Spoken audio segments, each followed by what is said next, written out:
कंधे, कोहनी और कलाई के अभ्यास, shoulder, elbow and wrist practices. सबसे पहले कंधे की अभ्यास विधि। प्रथम चरण।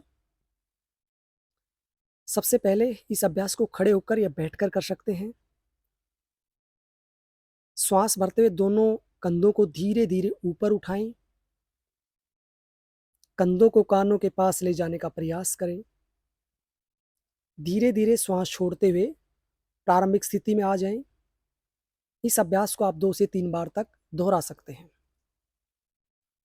यह प्रथम चरण पूरा हुआ। द्वितीय चरण। श्वास भरते हुए दोनों हाथों को बगल से ऊपर उठाएं। कोहनियों को मोड़ते हुए दाएं हाथ की अंगुलियों को दाएं कंधे पर और बाएं हाथ की अंगुलियों को बाएं कंधे पर रखें, जैसा आप सामने देख पा रहे हैं। दोनों कोहनियों को धीरे धीरे छाती के सामने ले आएं। आगे से पीछे की तरफ ले जाते हुए यानी क्लॉकवाइज 2 से 5 बार तक इस अभ्यास को करें। इसी प्रकार एंटी क्लॉकवाइज यानी पीछे से आगे की तरफ कोहनियों को लाते हुए इस अभ्यास को 2 से 5 बार करें। ध्यान रहे, कोहनियों को फैलाते समय श्वास भरना है और कोहनियों को नजदीक लाते समय श्वास को छोड़ना है। इस यौगिक अभ्यास से सर्वाइकल स्पॉन्डिलाइटिस, फ्रोजन शोल्डर की समस्या ठीक होती है। पीठ, गर्दन और कंधे की समस्याओं में लाभकारी है। अब कोहनी की अभ्यास विधि। इस अभ्यास को भी हम खड़े होकर या बैठकर कर सकते हैं। सबसे पहले दोनों हाथों को सामने की ओर सीधा करें। श्वास भरते हुए मुट्ठी बंद करें और कोहनियों को मोड़ते हुए हाथों की मुट्ठियों को कंधों पर रखें।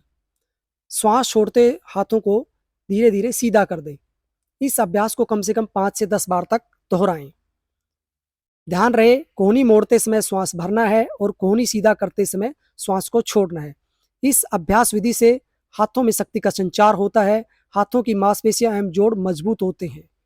अब कलाई की अभ्यास विधि। सबसे पहले इस अभ्यास को खड़े होकर बैठकर कर सकते हैं। अंगूठे को हथेली की तरफ रखते हुए मुट्ठी बंद करें। श्वास प्रश्वास की गति को सामान्य रखते हुए दोनों कलाइयों को क्लॉकवाइज और एंटी क्लॉकवाइज घुमाएं। इस अभ्यास को कम से कम 5 से 10 बार तक अवश्य करें। इस अभ्यास से कई तरह के लाभ होते हैं, जैसे अंगुलियों, अंगूठे एवं कलाई के जोड़ों एवं मांसपेशियों को बल मिलता है। दोनों हाथों में रक्त संचार की प्रक्रिया ठीक हो जाती है। इसके बाद धीरे धीरे दोनों हाथों को नीचे लाएं और विश्राम करें। धन्यवाद।